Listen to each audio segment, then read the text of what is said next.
Chapter 9. Of the lack of all comfort. It is no hard thing to despise human comfort when divine is present. It is a great thing, yea, very great, to be able to bear the loss both of human and divine comfort, and for the love of God willingly to bear exile of heart, and in not to seek oneself, nor to look to one's own merit. What great matter is it if thou be cheerful of heart and devout when favor cometh to thee? That is an hour wherein all rejoice. Pleasantly enough doth he ride whom the grace of God carrieth. And what marvel if he feeleth no burden, who is carried by the Almighty and is led onward by the guide from on high? We are willing to accept anything for comfort, and it is difficult for a man to be freed from himself. The holy martyr Laurence overcame the love of the world and even of his priestly master, because he despised everything in the world which seemed to be pleasant. And for the love of Christ he calmly suffered even God's chief priest Sixtus, whom he dearly loved, to be taken from him. Thus, by the love of the Creator he overcame the love of man, and instead of human comfort, he chose rather God's good pleasure. So also learn thou to resign any near and beloved friend for the love of God, nor take it amiss when thou hast been deserted by a friend, knowing that we must all be parted from one another at last. Mightily and long must a man strive within himself before he learn altogether to overcome himself, and to draw his whole affection towards God. When a man resteth upon himself, he easily slippeth away unto human comforts, but a true lover of Christ, and a diligent seeker after virtue, falleth not back upon those comforts, nor seeketh such sweetness as may be tasted and handled, but desireth rather hard exercises, and to undertake severe labors for Christ. When therefore spiritual comfort is given by God, receive it with giving of thanks, and know that it is the gift of God, not thy desert.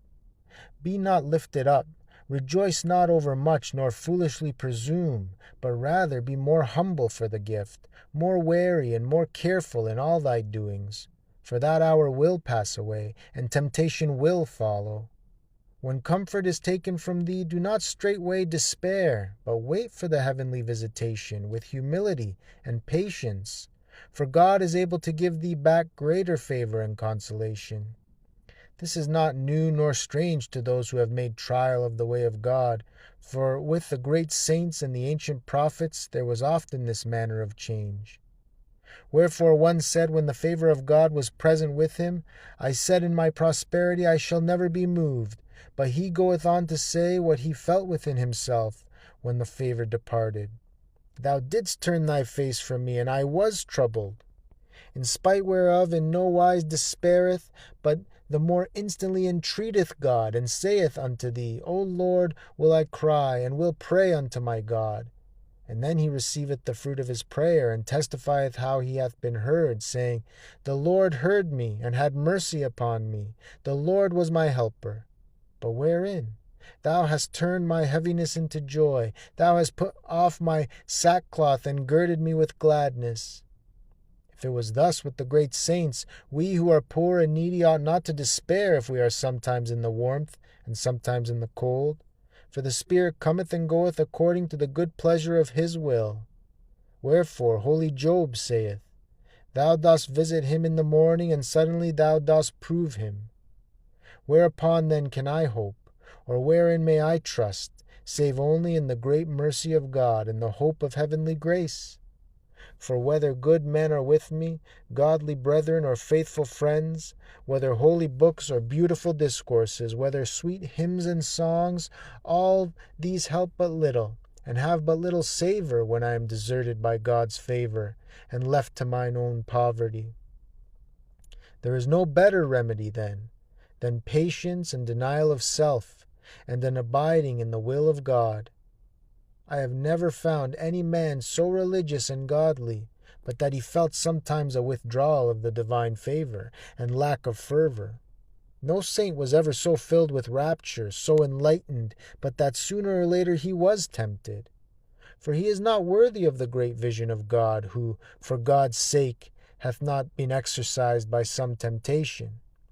For temptation is wont to go before as a sign of the comfort which shall follow, and heavenly comfort is promised to those who are proved by temptation. As it is written, To him that overcometh, I will give to eat of the tree of life. Divine comfort is given that a man may be stronger to bear adversities, and temptation followeth, lest he be lifted up because of the benefit. The devil sleepeth not, thy flesh is not yet dead. Therefore cease thou not to make thyself ready unto the battle, for enemies stand on thy right hand and on thy left, and they are never at rest.